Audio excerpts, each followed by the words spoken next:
Baik, saya buka perkuliahan kita malam hari ini di mata kuliah akuntansi manajemen. Assalamualaikum warahmatullahi wabarakatuh. Waalaikumsalam warahmatullahi wabarakatuh. Waalaikumsalam warahmatullahi wabarakatuh. Oke, yang baru gabung bisa menyesuaikan, mungkin yang nggak bisa gabung nanti saya kirim ulasan ulangnya di YouTube biar nanti bisa ditonton secara mandiri. Oke, untuk hari ini saya langsung ke materinya.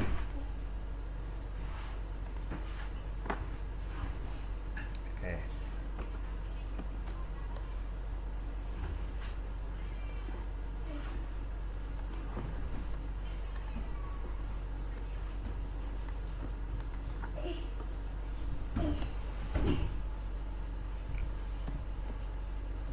oke. Hari ini di materi pertemuan kelima mata kuliah akuntansi manajemen kita akan membahas tentang penyusunan anggaran induk dan anggaran operasional. Agenda pembahasan kita kali ini yang pertama yaitu pentingnya anggaran bagi sebuah startup atau sebuah bisnis yang mau melakukan pemulaian untuk dinaikkan omsetnya, atau ya mau memulai bisnisnya untuk dinaikkan skalanya. Lanjutnya nomor 2 itu konsep anggaran induk di master budget. Lanjutnya nomor 3 komponen-komponen anggaran operasional. Terakhir itu nanti output proyeksi dari laporan laba rugi.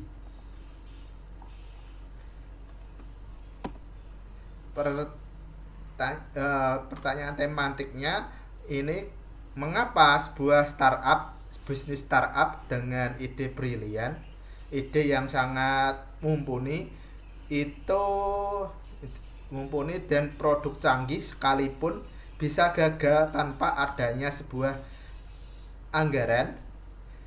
Oke, jawabannya itu karena anggaran itu mencegah untuk apa? Yang pertama yaitu kehabisan uang tunai atau yang disebut dengan cash, yaitu penyebabnya yaitu kegagalan tanpa anggaran, pengeluaran menjadi tidak terkontrol dan bakar uang terjadi tanpa arah yang jelas. Sekarang ini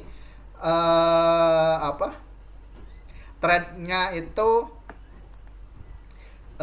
ini bakar uang, istilahnya dia eh, mengalokasikan dana sesuatu itu tidak pernah dilakukan pengontrolan, tahu-taunya itu habis saja, ya jadinya hasilnya ya kegagalan. Nanti tidak tahu dari uangnya itu nanti akan ada kontrol untuk pengembalian atau tidaknya, ya jadinya eh, hasilnya itu tanpa arah yang jelas. Lanjutnya nomor 2, keputusan yang buruk tanpa ada anggaran. Keputusan penting perekrutan, pemasaran, harga hanya didasarkan pada asumsi, bukan fakta. Lanjutnya nomor 3 itu kehilangan kepercayaan investor. Itu apa? Investor tidak akan mendanai bisnis yang tidak memiliki rencana keuangan yang jelas dan terukur. Ini biasanya kemarin dari beberapa ada yang konten kreator itu dia mengulas beberapa tips trik dari beberapa investor dalam hal itu ingin mengambil suatu bisnis itu. Suatu bisnis itu biasanya tiap kali itu dari investor itu melihat beberapa laporan keuangannya dulu. Nah, dari laporan keuangannya itu beberapa itu ada beberapa dibagi beberapa plot seperti halnya aset, terus pemasukan, nilai nilai piutang, nilai laporan, terus pajaknya itu bagaimana, semua dilaporkan. Kalau dari laporan keuangannya itu rapi, dari investor itu lebih diputuskan untuk bisa mengambilnya. Soalnya kalau tanpa adanya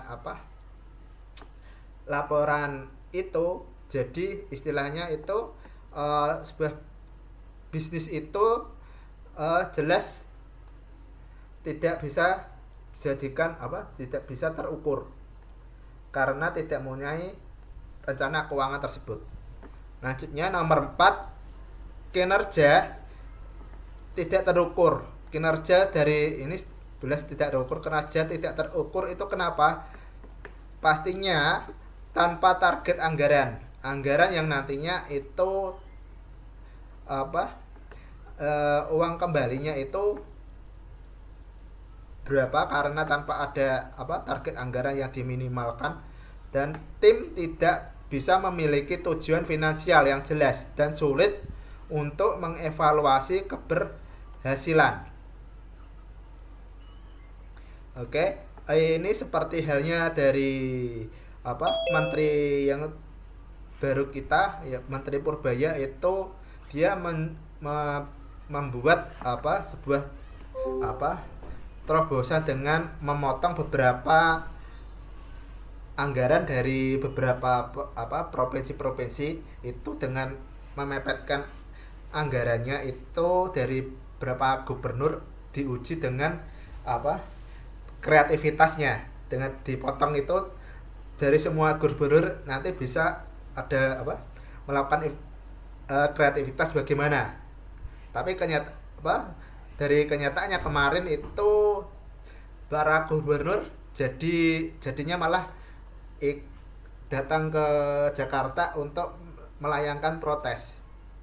Tapi dari yang paling dari gubernur yang tidak melakukan protes itu dari Gubernur Jawa Barat. Kemarin itu bilang kalau seandainya dipotong anggarannya, dia melakukan evaluasi di beberapa sektor pembelanjaannya itu pengadaan pegawai daerah, lanjutnya dari segi yang asalnya dari ASN-nya hura-hura sekarang disuruh puasa untuk minimal air putih saja kalau ada tamu. Itu terobosannya dari Gubernur Jawa Barat yang kemarin tren gara-gara anggaran dari pusat itu dipotong oleh menteri, karena dari menterinya Purbaya itu bilang kalau dari Menteri Purbaya kalau pengen melihat kualitas anggarannya itu bagaimana, maksimal atau enggak.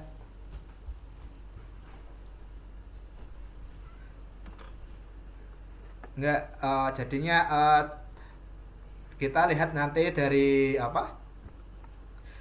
strateginya Menteri Keuangan, beberapa gubernur bisa kreatif apa yang diharapkan tidak. Soalnya banyak beberapa sektor pembangunan mengucurkan anggaran tidak terserap maksimal, yang katanya itu MBG juga begitu. Terus kemarin juga mengucurkan dana 200 triliun di beberapa bank BUMN, katanya ingin menurunkan bunga kredit supaya orang-orang yang mau mengambil pinjaman bisa bunganya agak diturunkan. Jadinya semua UMKM bisa berani mengambil keputusan untuk mengambil anggaran di perbankan. Tapi belum lihat di trends di sosial media akhirnya bisa pada mengambil atau tidak, belum tak buka Twitter atau sosmednya tentang cuit-cuitan dari efek dari anggaran tersebut. Oke, nomor 1 itu ini dari materi kita hari ini, itu nomor 1 itu kenapa kok kita menyusun anggaran itu penting, karena nomor 1 itu pentingnya anggaran bagi startup itu lebih dari sekedar angka. Di dunia bisnis digital yang sangat dinamis, dinamis yang tidak stagnan di situ saja, yang seperti halnya dari segi hal ABCD itu bisa saja ada pengembangan dan lain-lain. Itu anggaran bisa juga bukan sekedar dokumen keuangan saja, melainkan sebuah peta jalan strategis untuk bertahan dan bertumbuh. Kalau kita dalam hal anggaran seperti kita memposting berjualan di marketplace seperti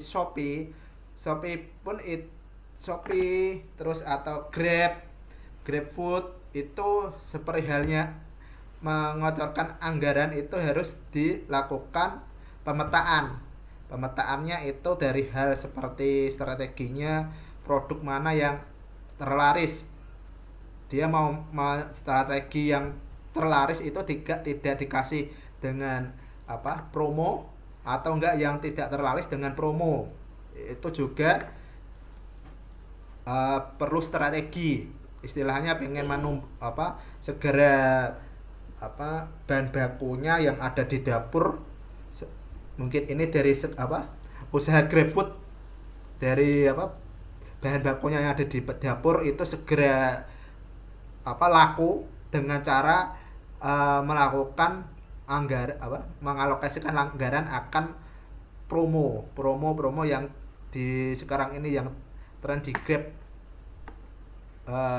Kalau di Grab ada banyak promo, mungkin banyak strategi, seperti halnya kalau posting harga di Grab itu di up sekitar 30%.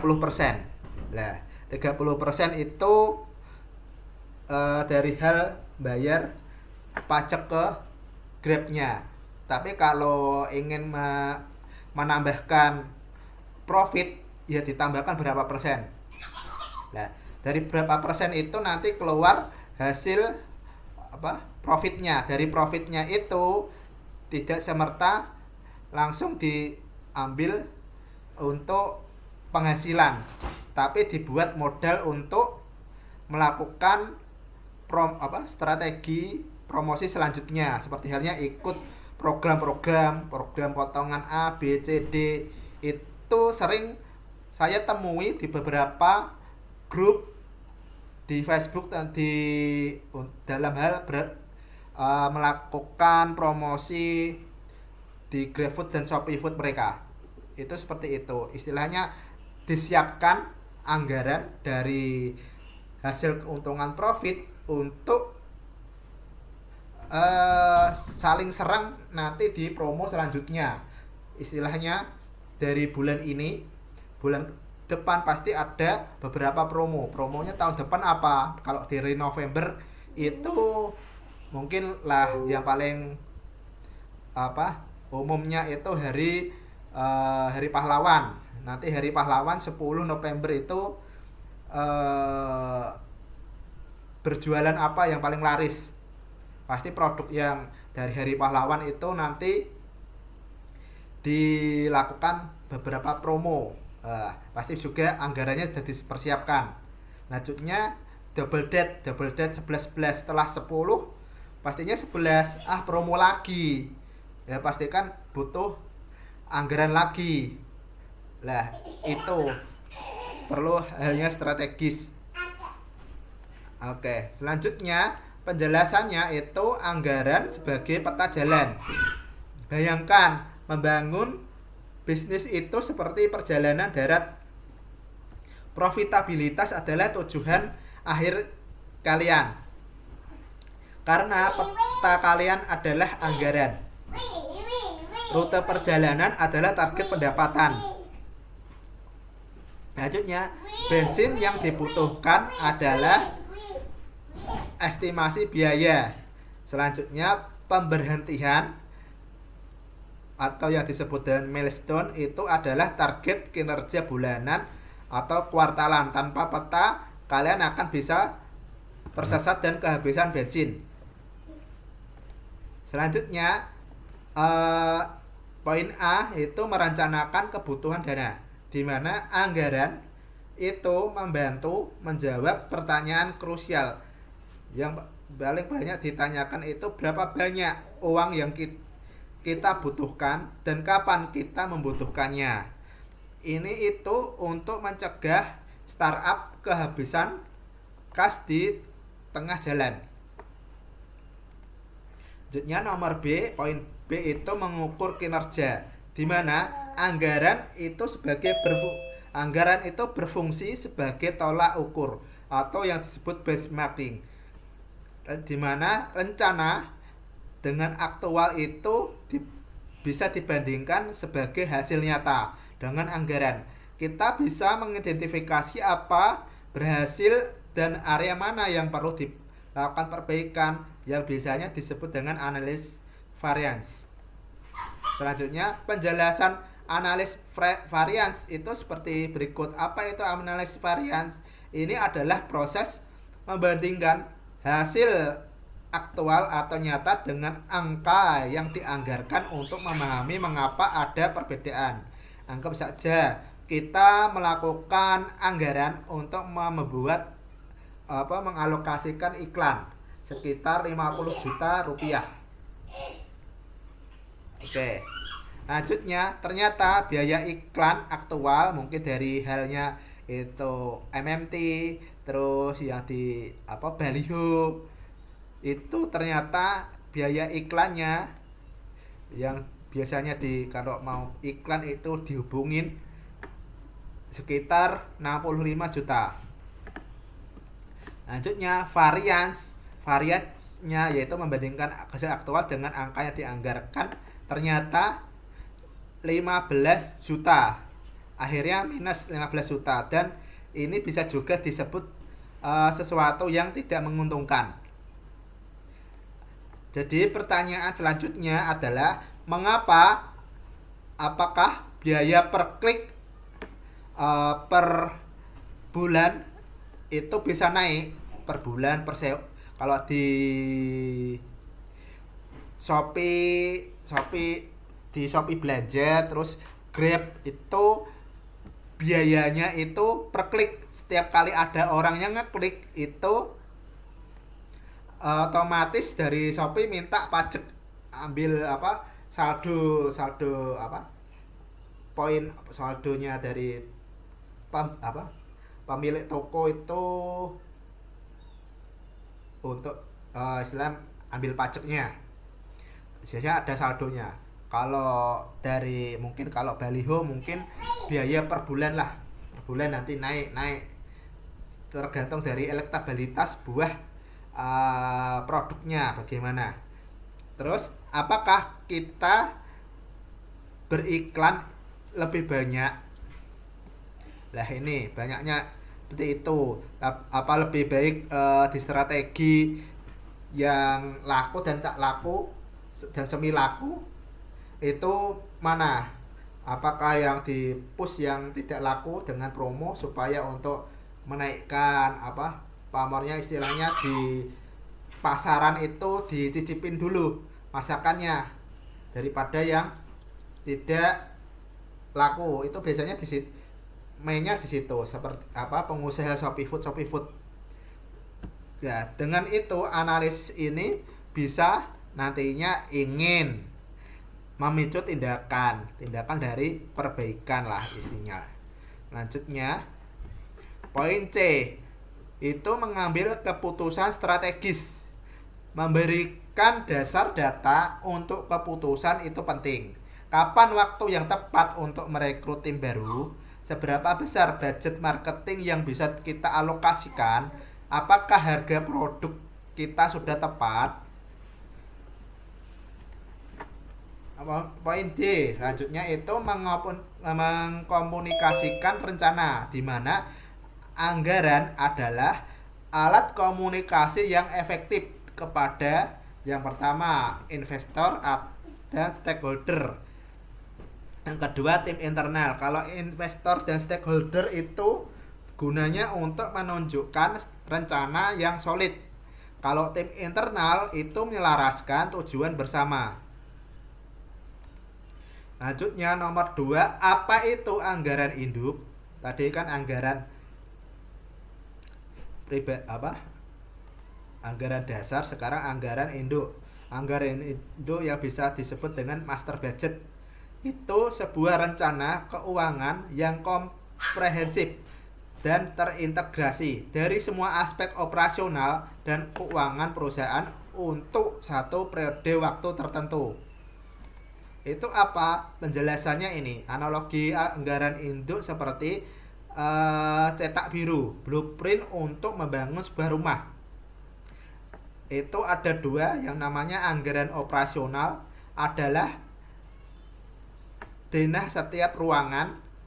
Denah sebuah, kalau dari rumah itu denah setiap ruangan, tapi kalau istilahnya itu untuk penjualan berapa, lanjutnya pemasaran berapa, dan lain-lain. Itu untuk menunjukkan bagaimana ruangan itu akan berfungsi. Anggaran operasional apa ya alokasikan di penjualan berapa, pemasaran berapa. Kalau di rumah itu ukuran dari ruang tamu berapa, ruang santai berapa, ruang tidur berapa, dan lain-lain sudah diukur operasionalnya. Lanjutnya ada anggaran keuangan. Itu adalah rencana pendanaan dan total biaya konstruksi, memastikan proyek itu memiliki cukup dana hingga selesai. Keduanya harus terintegrasi agar rumah dapat dibangun dengan sukses. Selanjutnya, struktur anggaran induk. Struktur anggaran induk itu ada 2. Yang pertama anggaran operasional dan 2 anggaran keuangan. Anggaran operasional itu rencana aktivitas, penghasil, pendapatan dan beban, di mana itu biasanya hasilnya itu laporan laba rugi performa. Kalau 2 anggaran keuangan itu biasanya disebut dengan rencana arus kas, masuk dan keluar, serta posisi keuangan. Outputnya itu anggaran kas dan neraca performa. Lanjutnya, fokus kita hari ini itu anggaran operasional, di mana kita akan menyelami bagaimana cara membangun komponen-komponen anggaran operasional yang menjadi start jantung dari perencanaan laba sebuah startup. Lanjutnya tadi setelah anggaran induk, sekarang nomor 3 itu komponen anggaran operasional, itu membangun blok perencanaan laba, di mana setiap anggaran itu disusun secara berurutan karena output dari satu anggaran menjadi input untuk anggaran berikutnya. Yang pertama, urutan penyusunan anggaran karena efek domino. Yang pertama, anggaran penjualan sebagai kunci utama. Selanjutnya, alur selanjutnya itu nomor 2, anggaran biaya operasional yang biasanya digunakan untuk melakukan pemasaran. R&D itu penelitian. Selanjutnya administrasi dan lain-lain. Selanjutnya nomor 3, laporan laba rugi performa, di mana biasanya disebut dengan hasil akhir. Hasil akhir dari laporan keuangan. Selanjutnya, kesalahan pada anggaran penjualan akan menyebabkan kesalahan pada semua anggaran selanjutnya. Yang ini dari poin-poin dari penyusunan komponen anggaran, yaitu poin A itu anggaran penjualan. Tadi ini anggaran penjualan itu apa? Anggaran penjualan itu titik awal dari segalanya. Ini adalah anggaran yang paling penting dan paling krusial. Karena apa? Semua anggaran lain itu bergantung pada seberapa akurat kita memproyeksikan penjualan. Lanjutnya, cara menyusun anggaran penjualan yaitu rumusnya total pendapatan sama dengan estimasi unit terjual dikali dengan harga jual per unitnya.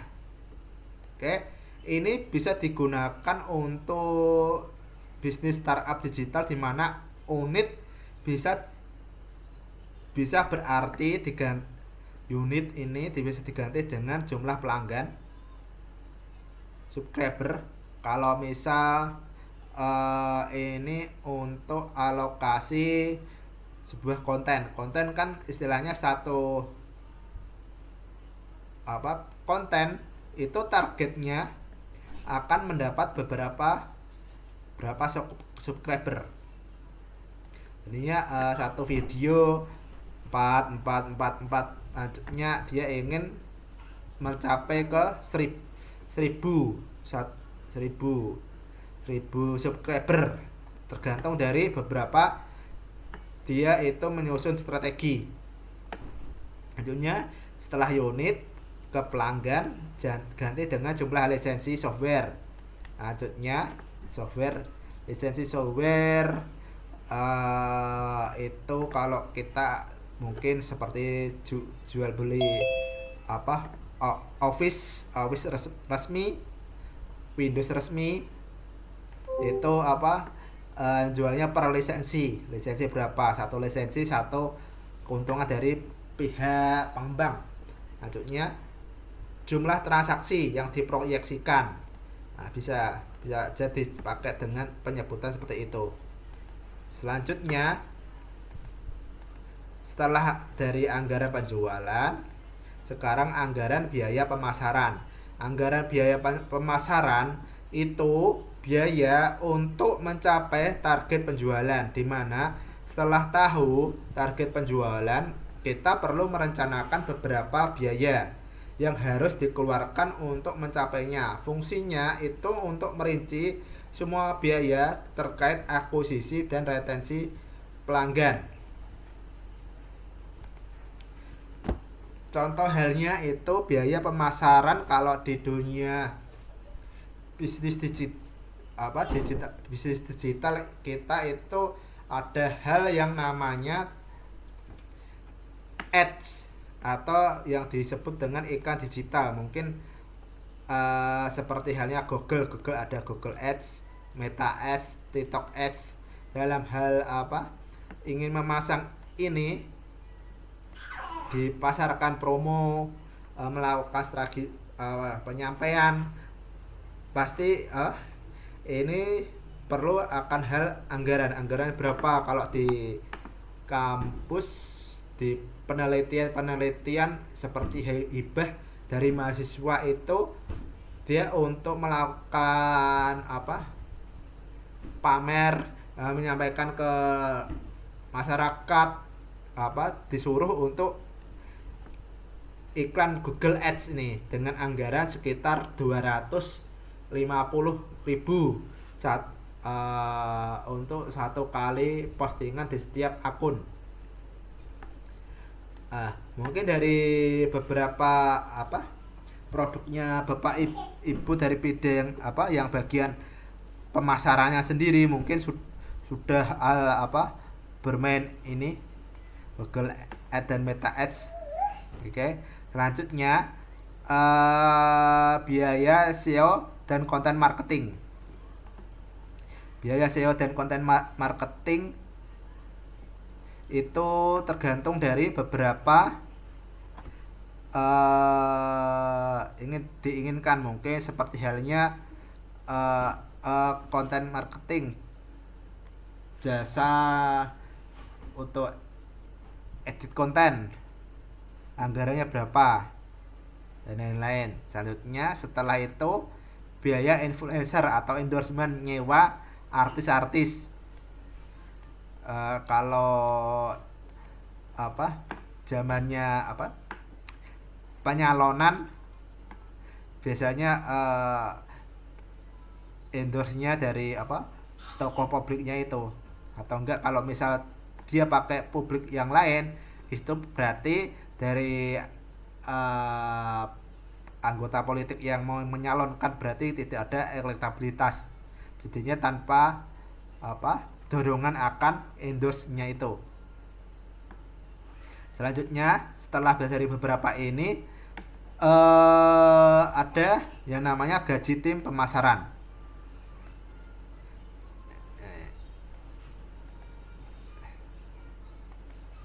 Nih nanti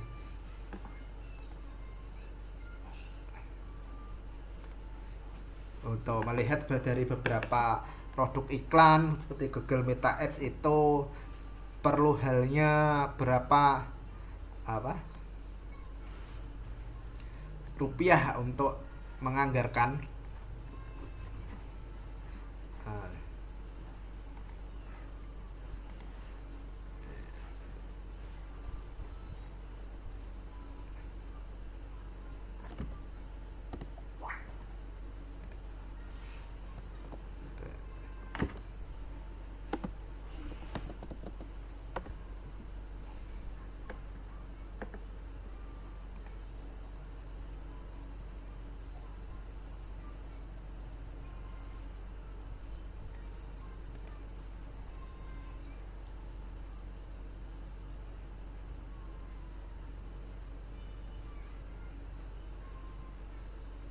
Nah, ini dari beberapa iklan di digital Google Meta Ads itu biaya iklan digital di Google itu seperti halnya sosmed, seperti kalau Meta itu ada gabungan dari Facebook dan Instagram dan TikTok itu sangat bervariasi dan tidak memiliki harga tetap sebagaimana itu semua platform ini itu menggunakan sistem lelang di mana biaya ditentukan oleh persaingan antara pengiklan untuk mendapatkan audiens tertentu, di mana model penetapan biayanya itu pasti CPC. Udah biasa kalau Bapak Ibu bikin blogspot untuk niatnya sih sharing aplikasi supaya ada yang download. Lah daripada kita yang capek-capek bikin blog tanpa ada honor kopinya, dibikinlah beberapa klik. Biasanya kalau dari situs itu salah ngeklik ngeklik di mana akhirnya pindah tab. Emang dibikin seperti itu karena dari cost per klik itu artinya satu pengiklan itu dapat satu bayaran. Dan bayangkan kalau ada beberapa seribu klik, 1 juta klik itu berapa. Kalau model penetapannya itu ada CPC, CPM, dan CPA. Ini rata-rata biayanya itu kalau Google Ads itu sangat bervariasi. Contoh sebuah perusahaan di Indonesia sekitar 4.650 satu klik. Nah untuk dari perusahaan besar 4.650 sih agak kecil, tapi kalau kita yang ingin coba-coba sekelas mahasiswa itu agak mahal. Selanjutnya ada anggaran harian, tidak ada batasan minimum yang kaku, tapi pengeluaran minimum yang direkomendasikan umumnya di atas $10 per hari, sekitar 150.000 untuk mendapatkan hasil yang efektif. Ini istilahnya bikin umpannya itu sekitar 150. Lanjutnya ada jasa profesional ya sekitar Rp99.000 untuk jasa pengolahan iklan, mungkin disebar banyak jasa bikin edit foto dan lain-lain, bikin Canva. Kalau di Twitter itu yang paling trash itu saya ajarkan bisa Canva untuk beberapa iklan, nanti bisa mendapatkan beberapa $, per hari untuk jasa-jasanya. Lanjutnya ini kalau tadi Google Ads sekitar 4.600 atau per harinya itu 150. Kalau dari Meta Ads itu sekitar anggaran hariannya yang cukup kecil itu misalnya sekitar 20.000 sampai 50.000 terutama untuk yang mau beriklan, atau biasanya kalau per klik itu 1.300, biaya tayangan 1000 tayangan bisa mencapai sekitar ini 1000 tayangan. Kalau bisa sampai 1000 tayangan itu sekitar 110 model hariannya 50 bisa mendapatkan 110. Ini alokasi apa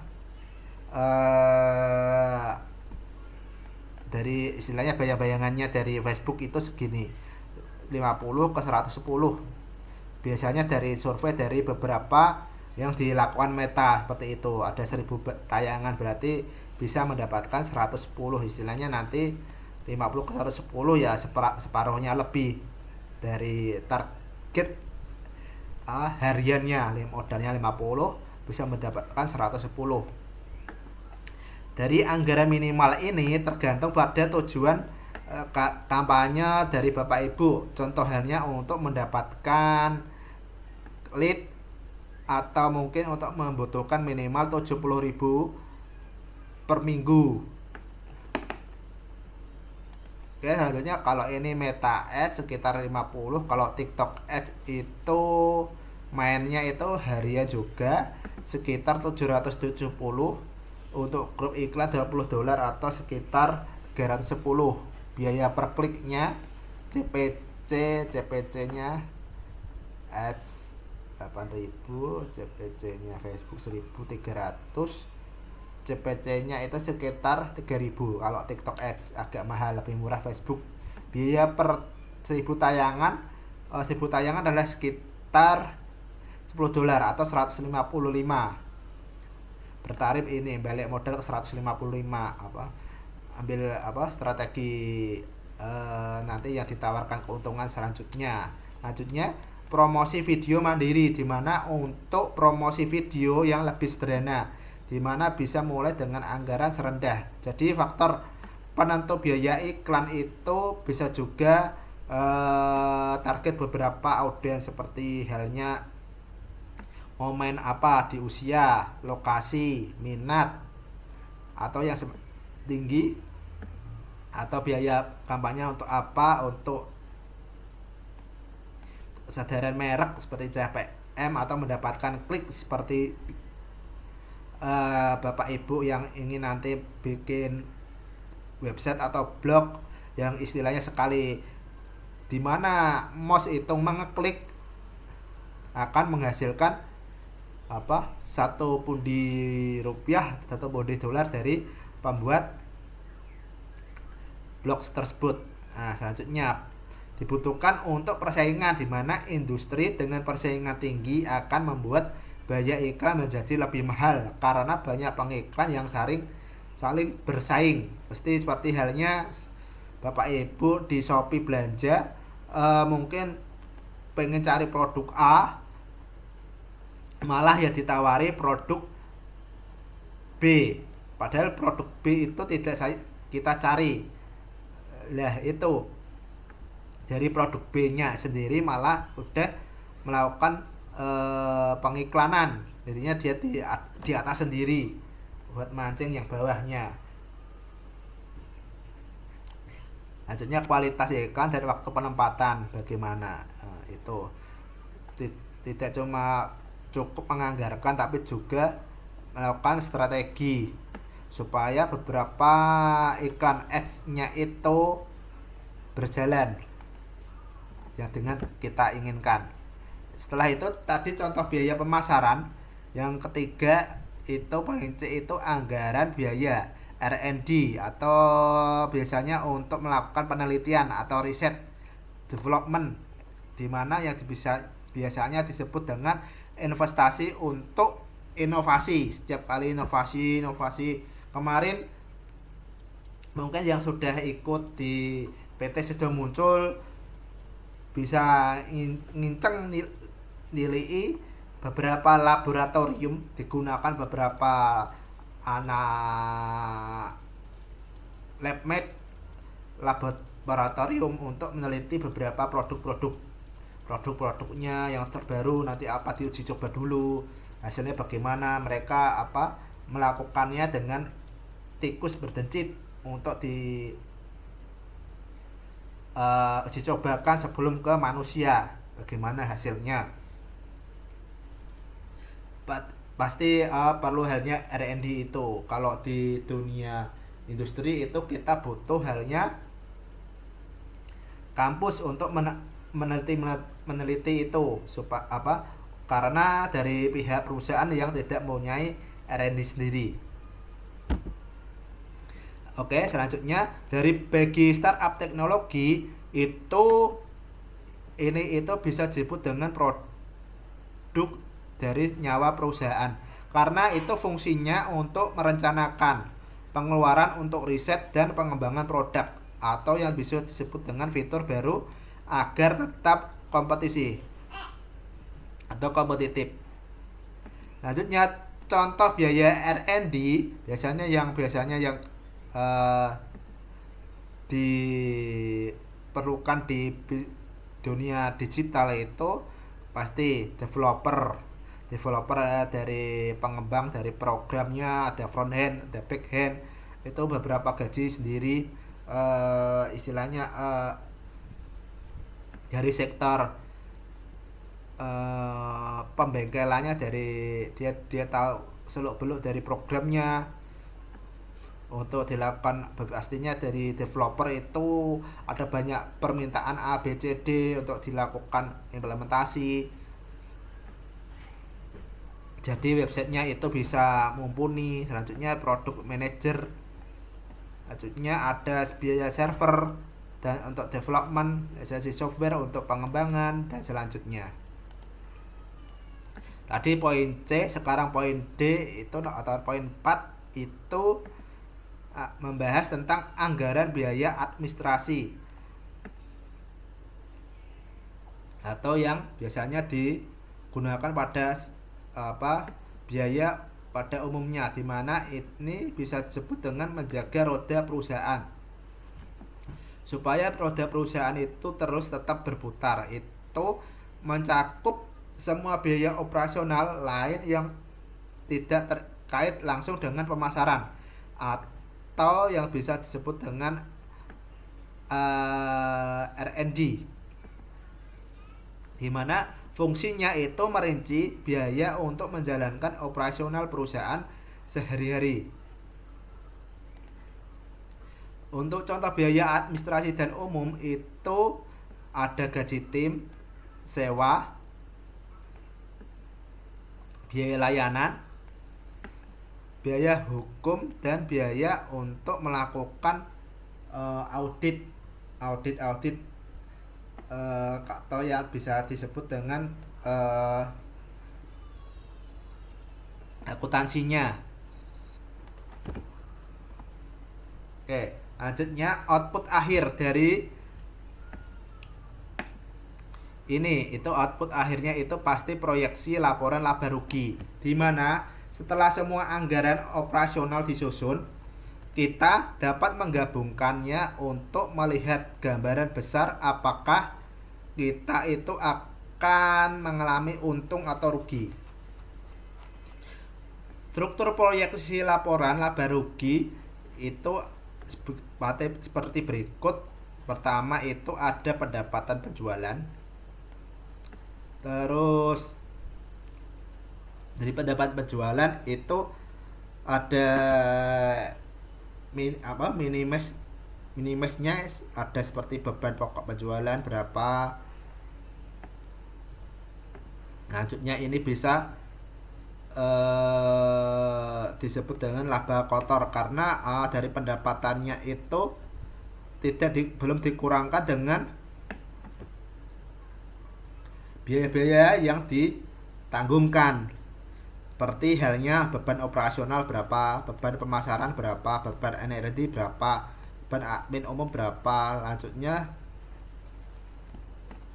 dari laba itu dibagi dengan biaya operasionalnya. Jadi jadinya ada laba atau ada ruginya berapa persennya. Oke, penjelasannya kita itu kegunaannya itu untuk melihat performa Performa apa? Untuk apa laporan performa ini? Ini bukan sekedar laporan tapi alat untuk melakukan simulasi yang kuat untuk melakukan analisis. Bagaimana jika mungkin ini ada strategis seperti kemarin hitung-hitungannya itu mencoba untuk menaikkan harga langganan. Yang kemarin itu studi kasusnya Sasivi produk dari langganan internet rumah. Mungkin ini ingin menaikkan harga langganan sebesar 10%. Nanti dari pemasukannya bagaimana? Nanti juga ada perhitungannya. Nantinya bagaimana jika biaya iklan kita naik 20% tapi jumlah pelanggan baru naik juga? Bagaimana meracanya? Iklannya naik, pelanggannya naik.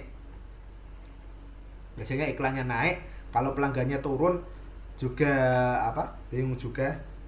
Lanjutnya, bagaimana jika kita merekrut 2 developer baru? Studi kasusnya masih ke bidang pengembangan bisnis digital. Nanti dicoba pakai dengan di bidang persalesan. Oke, selanjutnya manajer dapat melihat dampak finansial dari keputusan strategis sebelum keputusan itu diambil.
Nih, contoh singkatnya seperti halnya laporan laba rugi itu dari PT ABC, perusahaan yang samarkan itu menyusun proyeksi laporan laba rugi di mana untuk periode yang berakhir pada tanggal sekian. Itu pendapatannya seperti pendapatan penjualan bersihnya, anggap saja 1 miliar. Terus selanjutnya harga pokok penjualan seperti bahan baku langsung sekitar 300 juta, tenaga kerja langsung 200 juta, overhead pabrik 100 juta. Jadi total HPP untuk selanjutnya HPP ini sekitar 600.000. Jadi laba kotornya 1 juta dikurangi 600, sekitar 400.000 laba kotornya. Selanjutnya beban operasional, beban penjualan dikurangi sekitar 50 juta, beban administrasi umum 30 juta. Jadi di total beban operasionalnya sekitar 80 juta.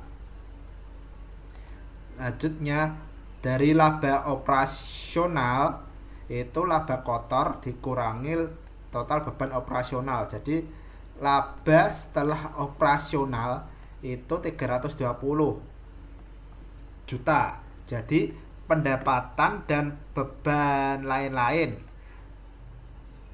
seperti pendapatan bunga, beban bunga ini 320, ada pendapatan ini, ada tambahan mungkin yang kenapa uang itu ditanam di bank untuk menghasilkan ini, tahu-taunya ada penambahan sekitar 25 juta. Jadi pajak penghasilannya selanjutnya setelah itu laba penghasilannya 32 juta. Dapat ini tapi dikurangin jadinya agak minus. Setelah itu jadinya laba bersih setelah pajak sekitar 292.500. Jadinya selisihnya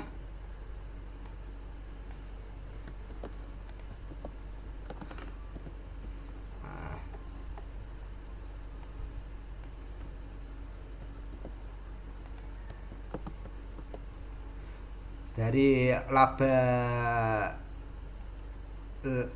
dari pendapatannya 1 juta menjadi ke 292, sekitar 20%-an, 30%-an dari penjualan bersih. Nah, jadi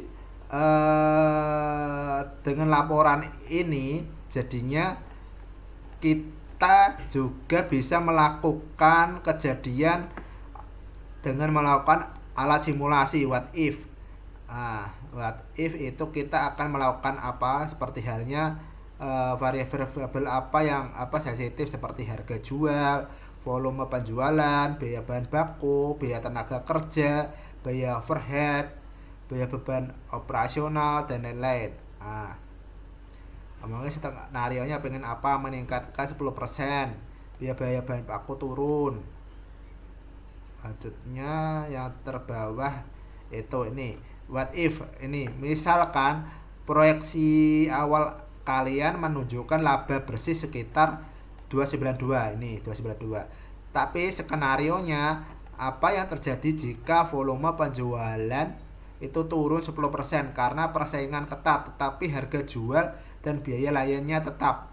Ini langkah pertama, ubah variabel volume penjualan yang mengaruhi penjualan bersih dan HPP dalam proyeksinya, di mana penjualan bersihnya baru itu 1 miliar dikurangi 10% sama dengan 900 juta, di mana HPP baru kita asumsikan sebagai HPP variabel. Jika penjualannya turun 10%, HPP juga turun 10%. HPP awalnya itu 600 juta, 10% 540. Jadi laba kotornya 900 dikurangi 540, 360. Jadi beban operasionalnya dihasilkan sebagai besarnya tetap sama tadi di atas 80 juta, laba operasionalnya 300 dikurangi 80 juta sekitar 280. Ya, laba bersih setelah pajak estimasi setelah dikurangi beban lain-lainnya jadi 250. Hasil analisis ini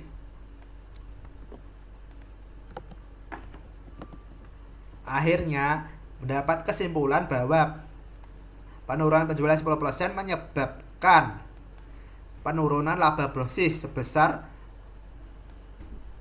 42 juta dari 292 menjadi 250. Ini menunjukkan sensitivitas.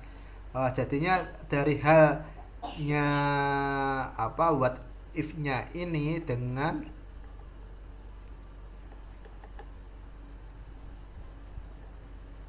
ada kejadian 10% dari penjualan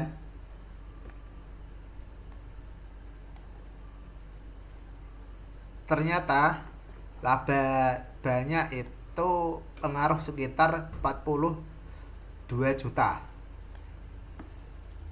Oke, dengan demikian ini laporan laba rugi sebagai alat statis yang bisa digunakan untuk dinamis yang vital untuk perencanaan strategis dalam pengambilan keputusan manajemen. Jadi setiap hal-hal itu bukan rencana. Kalau tadi 10% menaikkan harga 10%, ternyata hasilnya mengalami penurunan laba sekitar 42 juta. Kalau bagaimana dengan jika biaya iklannya dinaikkan?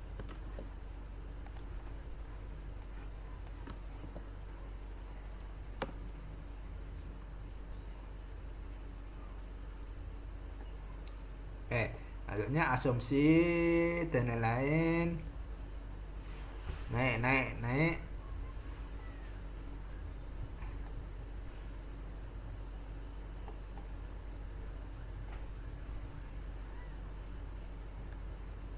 Pelanggan baru, jumlah berat naik. Lanjutnya kesimpulannya itu iklan naik 20% tetapi pelanggan baru naik itu bisa disebut dengan keuntungan, di mana investasi dari iklan bisa memberikan hasil yang positif dan efisien, yang bisa meningkatkan beberapa biaya pertumbuhan pendapatan yang lebih besar akan mendorong profitabilitas. Lanjutnya ketika merekrut tenaga baru.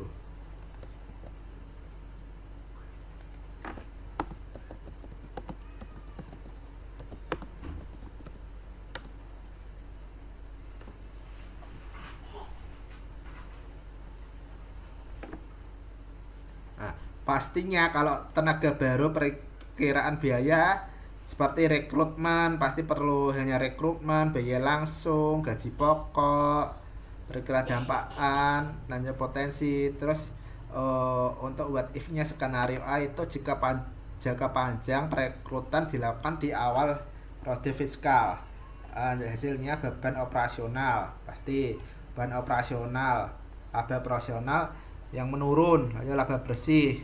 Skenario B itu jangka panjang sekitar 1-2 tahun produktif dapat terlihat. Anggapnya kalau dari hal pengembang istilahnya awalnya perlu beberapa beban operasional, tapi setelah 1 tahun 2 tahun pasti kalau bisa ahli bisa menguntungkan, karena itu bisa menambahkan beberapa keinginan seperti fitur terbaru dan peningkatan kapasitas, laba operasional dan lain-lain. Tentunya ringkasannya itu untuk merekrut developer baru kasih jangka pendek, jangka panjang. Jangka pendeknya itu menekankan laba bersih karena meningkatkan biaya langsung, dan jangka panjangnya itu berpotensi untuk meningkatkan laba bersih secara signifikan melalui peningkatan produktivitas, inovasi, dan kapasitas untuk menghasilkan pendapatan baru. Jadi keputusan akhir harus didasarkan pada perbandingan proyeksi laba akhir. Jadi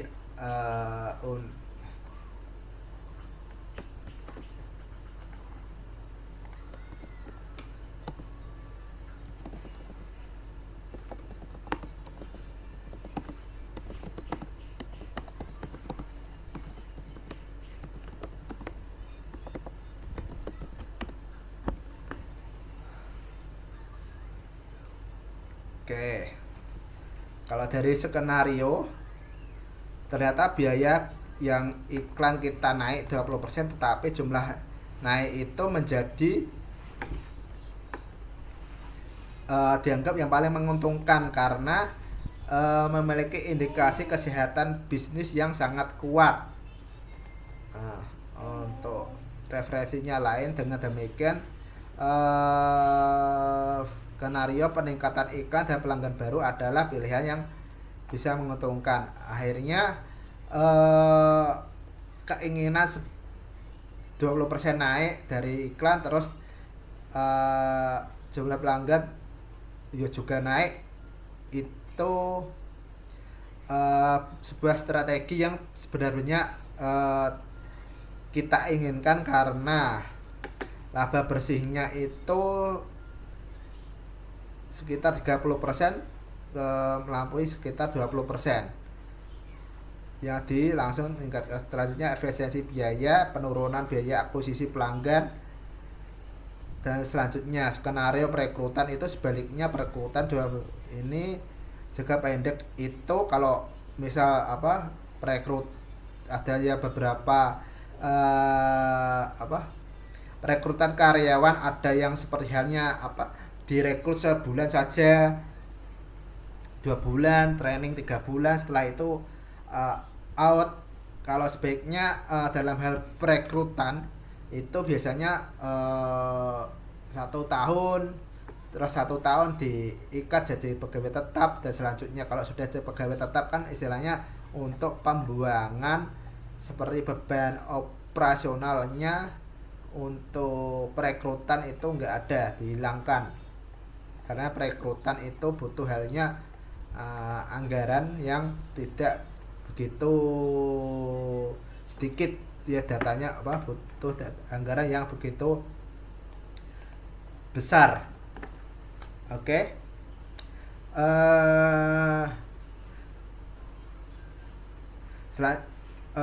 Untuk sesi kita hari ini mungkin next kita akan mencoba untuk latihan untuk menyusun anggaran operasional. Mungkin dari materi saya ini sudah selesai. Mungkin ada Bapak Ibu ada yang melakukan pertanyaan tentang tadi hal-hal operasional, apa yang perlu evaluasi, apa yang perlu lebih baik digunakan. Memang kalau di dunia digital sekarang ini seperti halnya biaya-biaya pada umumnya itu tidak bisa, kalau halnya dianggarkan berdasarkan peta jalan pun ada juga biaya yang ada perosotannya, penambahan di tengah perjalanannya, karena dari halnya persewaan seperti halnya sewa mana ya,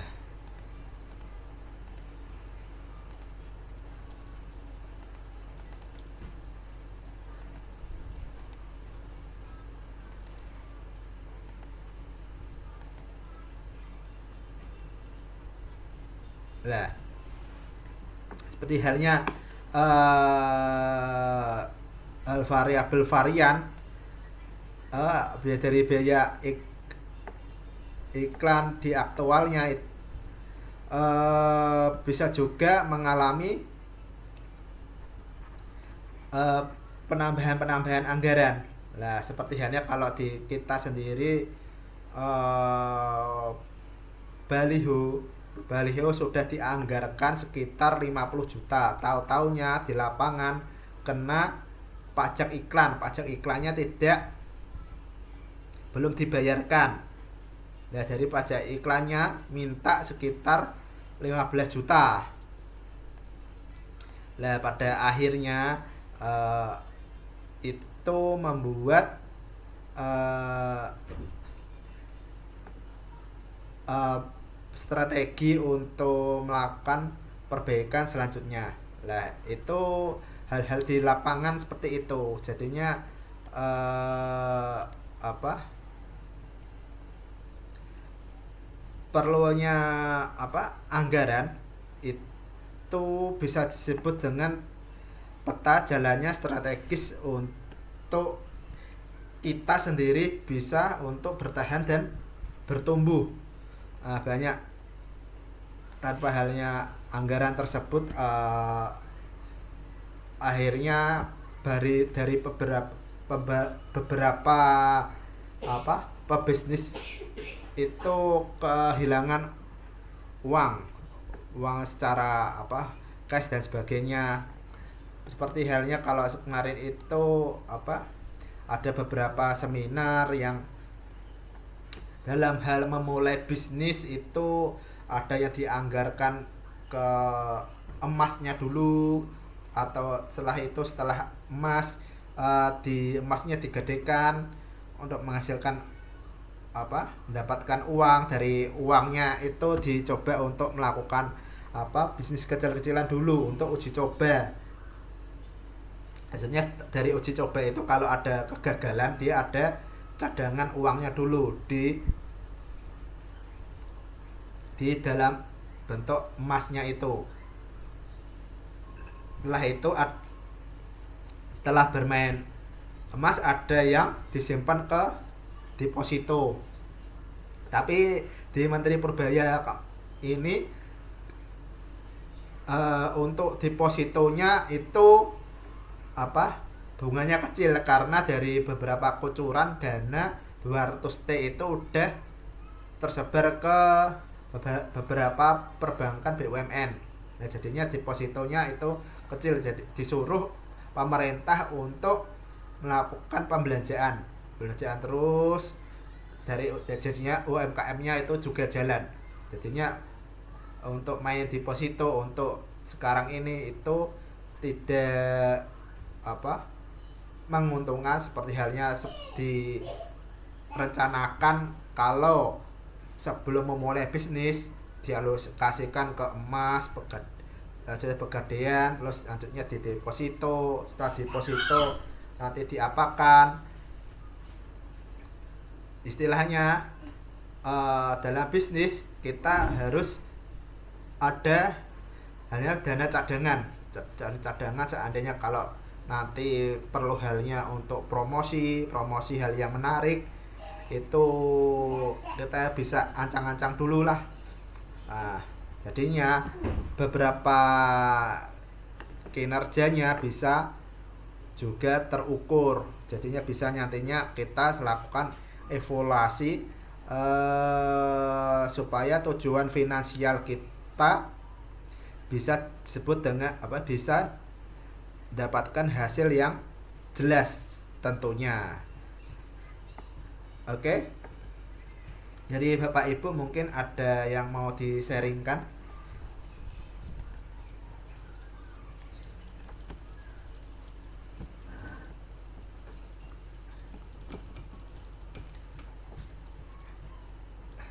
Oke, kalau tidak ada yang mau di-sharingkan